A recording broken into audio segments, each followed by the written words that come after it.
Olá, alunos! Sou o primeiro tenente Matos e nós vamos estar ministrando aqui a matéria de segurança aplicada ao trabalho. Eu, juntamente com Sargento Vasconcelos, Cabo Rosânia e Cabo Malaguti. Então, hoje, na nossa primeira instrução, nós vamos falar da parte de introdução para que os senhores compreendam melhor como funciona essa disciplina, saber do que se trata melhor essa disciplina. E nessa instrução nós temos como objetivos conhecer e compreender a evolução da segurança no trabalho no CBMERG, a eficiência das medidas de segurança, relacionar o conceito de segurança no ramo civil com o ramo militar, listar, descrever, definir, identificar, indicar e explicar as máximas da segurança aplicada ao trabalho. E, por último, promover uma mudança cultural sobre a segurança aplicada ao trabalho. E, como sumário, nós vamos ter o capítulo de introdução e o capítulo das máximas. Ok? Então, vamos começar. Esta disciplina tem como objetivo principal apresentar ou estimular o conhecimento holístico da cultura prevencionista aplicada nas atividades desempenhadas pelo CBMERG. Ou seja, nós vamos realmente tratar de toda a parte de segurança do trabalho, conhecer as normas regulamentadoras, ver todos os objetivos, princípios, para que quem não conhece esse tipo de disciplina, esse tipo de matéria, esse tipo de conceito, possa vir a conhecer e aplicar no dia a dia, e quem já conhece possa aprimorar e até mesmo contribuir dentro da sua unidade para aprimorar os conceitos de segurança. O conceito de segurança do trabalho fora criado e desenvolvido no meio civil e adaptado para a realidade militar, sendo uma referência científica para questões legais e protocolares. Ou seja, todo esse assunto de segurança ele foi sendo desenvolvido ao longo da história, ele foi sendo pesquisado, estudado, foram vistas evidências científicas para que pudessem ser protocolados, serem feitas normas, embasando alguns protocolos de atuação, para que seja melhorada a questão de toda a eficiência. Deve-se lembrar que o CBMERG não responde às normativas do Ministério do Trabalho, mas sim as adequa conforme a realidade da corporação e protocola através de portarias, decretos e notas. Ou seja, nós vamos falar aqui nas próximas instruções sobre as normas regulamentadoras, vamos falar de algumas normativas, porém elas são relacionadas ao meio civil, ou seja, Ministério do Trabalho, entre outras diretrizes. Nós vamos falar do meio civil. Porém, nós fazemos sempre um paralelo para poder adaptar à realidade da corporação. E essa realidade da corporação ela não responde a essas diretrizes do ramo civil. Para tanto, nós vamos ter portarias, decretos, notas em boletins que vão especificar sobre a atuação do CBMERG. Então é bom que fique isso muito claro para que a gente não confunda. A gente vai estudar a parte do ramo civil, que elas vão se adequar à parte do ramo militar. Nós não vamos seguir o ramo civil cegamente, ok? Nós temos notas específicas para isso. Tal comparação direta é errônea, pois o CBMERG é uma instituição militar que presta serviço de emergência. Ou seja, nós não temos como realmente seguir essas normativas do Ministério do Trabalho, da parte civil, pois o nosso serviço, nossa atividade fim, ela é diferente dos serviços prestados na sociedade, no ramo civil. Então, a gente não tem como fazer essa comparação direta e nós vamos abordar isso melhor mais para frente. Para a melhor compreensão deste conteúdo, é necessário olhar para o passado e compreender a evolução do CBMERG, que mesmo prestando em sua atividade fim no serviço emergencial, acompanhou a evolução dos conceitos de segurança no Brasil. Ou seja, o CBMERG é uma instituição de 1856, nessa época não existiam esses conceitos de segurança como nós vemos hoje, ou seja, muito mal existia capacete, muito mal existiam luvas, entre outras coisas. E isso tudo, até as próprias atividades, foram sendo desenvolvidas no mundo, certo? Como a gente vai ver aqui, e esse paralelo entre o ramo militar e o ramo civil, eles vão sendo construídos ao longo dessa história e o CBMERG vai sempre aderindo a essas necessidades, a tudo que vai sendo apresentado de novo e positivo para a corporação, a gente vai fazendo a adequação na medida do possível. Então, como exemplo, nós temos a atividade de salvamento em altura, que foi desenvolvida pelos militares, e na época que foram feitas essa evolução, que foram sendo construídos esses conceitos, não existiam os cintos, mal existiam as cordas como nós vemos hoje, e muito menos os capacetes. Então, os militares, nesse processo de evolução, de criação no laboratório que fizeram, foram construindo esses equipamentos, foram pegando adaptações, era utilizada a corda de sisal, infelizmente na época não existia capacete, e foram fazendo diversas adaptações, que com o passar do tempo, até pelo paralelo com o ramo civil, como eu disse antes, essa atividade foi sendo desenvolvida com um grande avanço na sociedade. Então temos tanto a parte de trabalho em altura, para a parte específica de trabalho, como a parte de lazer também, que é principalmente aplicada na parte de aventura, de montanhismo que as pessoas fazem. Então tudo isso foi sendo evoluído. Então a construção do capacete, a adoção de luvas, equipamentos mais seguros e mais leves, isso tudo foi sendo construído ao longo do tempo. E o CBMERG foi fazendo sempre esse paralelo com esse ramo civil e adotando para a gente. Mas à época, muitas das atividades não tinham esse padrão de segurança como nós temos hoje. E aí, infelizmente também por conta disso, o exemplo que eu dei agora foi da segurança, foi do trabalho em altura, né, salvamento em altura, mas isso tudo para todas as atividades da corporação, ou seja, desde o corte de árvore, combate a incêndio, que são as atividades mais convencionais, até as atividades especializadas, nós não tínhamos tanta segurança.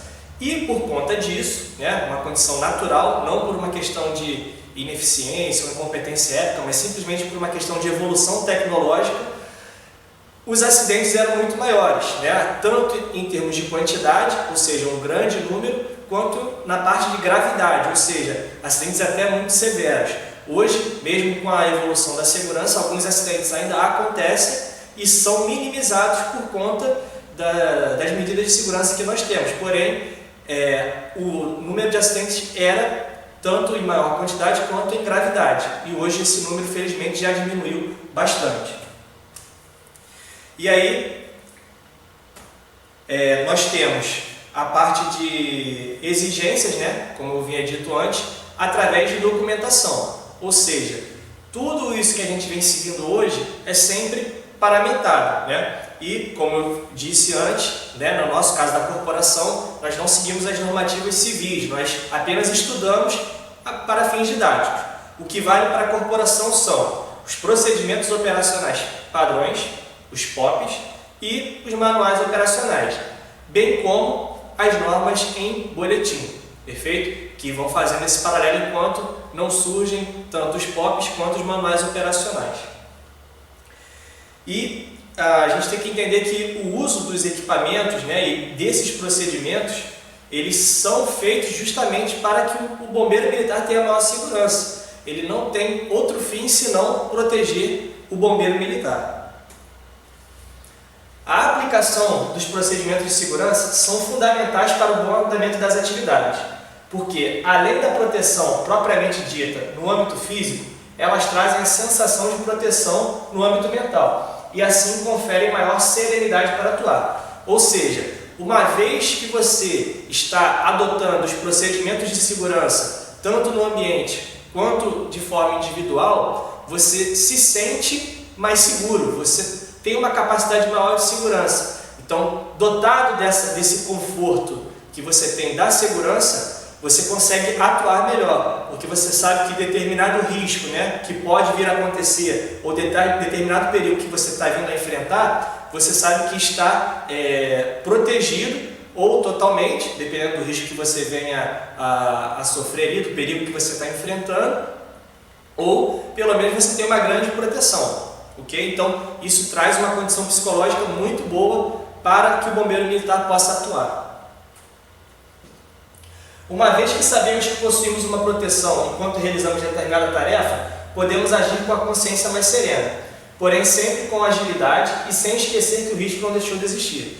Ou seja, a gente não pode, somente por uma questão que nós já conhecemos os conceitos de segurança, sabemos que temos eles adotados, a gente não pode deixar de continuar sendo ágil, porque nós temos um evento para resolver no cenário, E além disso, o risco ele continua existindo, certo? Nós vamos falar disso na parte de conceitos mais para frente, mas tanto as medidas de segurança que a gente vai tomar na cena, quanto os equipamentos que a gente vai utilizar, eles não, por si só, eles não vão eliminar o risco, ok? Então ainda existe uma situação que a gente está enfrentando arriscada, porém toda essa questão de aparato de segurança vai trazer para a gente um conforto tanto psicológico quanto uma proteção física propriamente dita, que vai nos permitir atuar sem maiores complicações no cenário, ok? O que a gente tem que ter em mente é que o risco não deixou de existir, e aí para isso a gente tem que tomar todas as medidas de segurança, né, de atuação necessárias.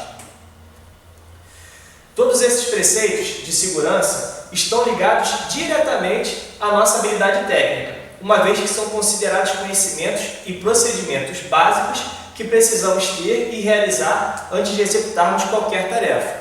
Ou seja, tudo isso de segurança que a gente aprende, de equipamento, de medida, tudo isso que a gente faz na nossa atividade, fazem parte do nosso conhecimento técnico, ou seja, todo treinamento que a gente participa, toda a capacitação que a gente faz, a formação, o aperfeiçoamento, vão envolver essas medidas. Então, elas necessariamente fazem parte da nossa habilidade técnica. Uma vez que a gente ignora essa atuação, a gente está deixando de ser puramente técnico, certo? Então, essas atividades são incorporadas no nosso dia a dia, no nosso procedimento, sejam através dos cursos, sejam através dos treinamentos, nós temos que reforçar isso como uma habilidade técnica, ok?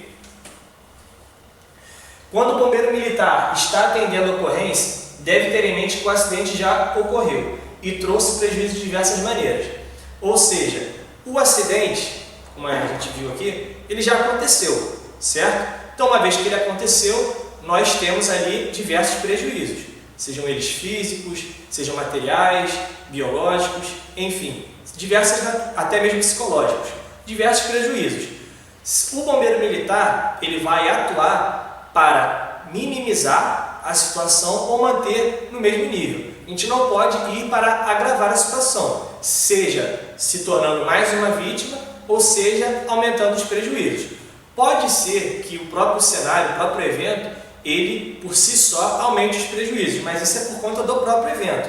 O que não pode são as atuações do bombeiro de forma insegura agravar a situação, certo? Então, o que a gente tem que ter em mente é principalmente não se tornar mais uma vítima. Então, somente se pode piorar a condição quando o resultado final das ações trouxer um prejuízo menor. Vamos aos exemplos. Uma casa está com o princípio de incêndio, não possui nenhum morador no momento e esta casa está trancada.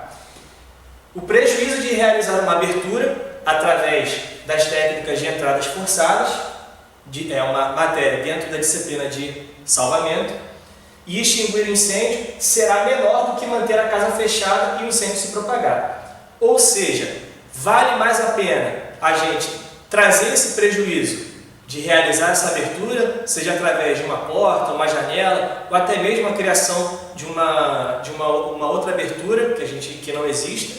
Então vale mais a pena a gente ter isso do que simplesmente deixar a casa queimar, certo? Então, se o prejuízo que a gente for causar for menor do que o prejuízo que pode vir no futuro, a gente pode sim realizar esse procedimento. Então, vamos ao próximo capítulo, capítulo das máximas. Então, primeira máxima que a gente tem em segurança aplicada ao trabalho. A utilização destes conceitos e procedimentos são a base das nossas habilidades técnicas. Então, como a gente havia dito, né, a gente não pode deixar de atuar sem utilizar isso daí, porque elas fazem parte de todo esse conceito técnico que nós temos. Através dos cursos, treinamentos, tudo que a gente faz envolve essa habilidade. Então, a utilização desses procedimentos e equipamentos, materiais, eles fazem parte do nosso conhecimento técnico. Segunda máxima. A utilização destes conceitos e procedimentos é um dos pilares que nos torna profissionais. Ou seja, quando a gente adota, né, essas medidas através dos protocolos, isso tudo caracteriza a nossa atuação como profissional. Ou seja, todo o setor profissional que presta um serviço, ele tem uma série de protocolos a serem seguidos.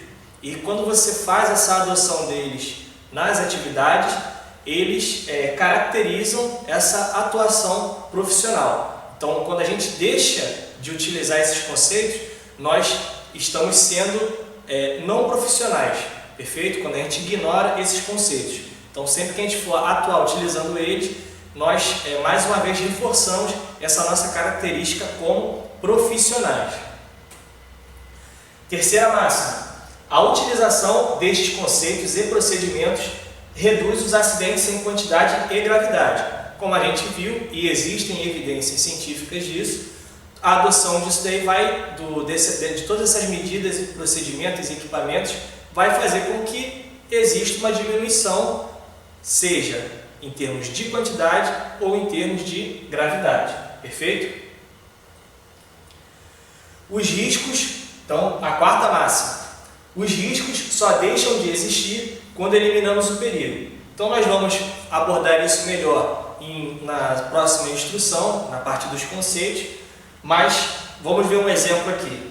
O uso de uma luva não anula o risco de sofrer uma perfuração ou corte na mão enquanto estivermos expostos a objetos pérfuro-cortantes. Porém, esta luva confere uma segurança que permite a exposição com menor risco, ou seja, o uso de um equipamento de proteção individual minimiza o risco, mas não o anula. Então, foi aquilo que nós falamos há pouco tempo sobre o fato de o risco ainda continuar existindo. Então, a gente vai trabalhar melhor isso, mas é sempre importante lembrar que o risco vai permanecer na cena, ok? A não ser que a gente consiga eliminar o perigo. No caso aqui, se a gente tiver um objeto pérfuro-cortante, uma vez que a gente eliminar esse objeto, esse risco por esse objeto, ele vai deixar de existir, ok? Mas nós vamos falar melhor disso na próxima instrução. A quinta máxima: somente devemos nos arriscar quando o risco for aceitável. Mais uma vez, a gente vai falar disso melhor na próxima instrução, certo? Mas vamos lembrar aqui porque essa máxima é muito importante. Exemplo 1. Um acidente veicular com vítimas e com um fio de alta tensão energizado sobre o veículo acidentado, o CBEnerg deve aguardar o desligamento da energia pela concessionária, pois o CBEnerg não possui ferramentas, equipamentos e acessórios para a atuação com alta tensão. Ou seja, nada que a gente faça ali no momento, né, em termos de tentar manusear, vai fazer com que a gente consiga resolver aquela situação, porque nós não temos os equipamentos necessários, perfeito? Então, a gente só pode atuar, nesse caso aqui, a gente vai ter o risco como inaceitável. E o exemplo 2, que é, em um evento de incêndio, de edificação com vítima, o CBEnerg deve entrar para realizar o salvamento, pois possui ferramentas, equipamentos e acessórios para atuação em incêndio. Ou seja, nós vamos ter a capa de aproximação, nós vamos ter o capacete, nós vamos ter o equipamento de proteção respiratória, luva, bota, enfim, todos esses equipamentos dotados justamente com treinamento e toda a capacitação vão fazer com que a gente possa enfrentar esse perigo do calor, o risco, né, do calor que a gente vai sofrer ali, a gente vai conseguir enfrentar ele minimamente. Claro que a exposição continuada ou qualquer outro tipo de situação que possa acontecer vai fazer com que esses equipamentos fiquem ineficientes, ok? Mas, de acordo com a atividade que a gente for realizar, o salvamento, a gente consegue ter uma exposição adequada para realizar esse salvamento. Então, é um risco aceitável que nós corremos na cena, é um risco propriamente dito do evento. Então, nós temos como enfrentá-lo minimamente, ok? E, fechando a nossa instrução, aquela frase que a gente vai deixar tratar em todas as instruções de reflexão, que é: a arte de interrogar não é tão fácil como se pensa. É mais uma arte de mestres do que de discípulos. É preciso ter aprendido muitas coisas para saber perguntar o que não se sabe. Jean-Jacques Rousseau. Então é importante sempre a gente estar questionando, estudando, verificando tudo que a gente não compreendeu, estar trabalhando ali nos fóruns de dúvida, perguntar aos instrutores e monitores. Caso encontre outros locais na internet para tirar dúvidas e está sempre se questionando. Quanto mais a gente vai estudar, mais a gente vai criar mecanismos de pergunta, certo? Então, o objetivo aqui é que os senhores estejam sempre estudando, sempre verificando as instruções, para que estejam sempre crescendo nesse ciclo. E, para a gente começar o nosso ciclo aí de instruções, uma charge mais motivacional para a gente, que é o bombeiro ali, né? Ele já está na reserva, como muitos bombeiros nossos vão passando para a reserva e sempre estão pensando na nossa atividade ainda, né? Com muito saudosismo, e é sempre muito bom a gente estar revivendo isso, seja no nosso dia a dia, quando a gente reencontra nossos companheiros de farda. Então, a gente tem que estar sempre mantendo esse espírito vivo da nossa atividade. Então, vamos sempre estudar, vamos manter o treinamento em dia. A gente está passando hoje por uma situação complicada de pandemia, mas isso tudo vai passar e a gente vai ter oportunidade de manter maiores interações, principalmente de nível técnico, ok? Então, espero que tenham compreendido essa primeira instrução, que tenha sido esclarecedora, e a gente vai conversar mais ao longo das próximas instruções, ok? Muito obrigado e um bom curso para todos.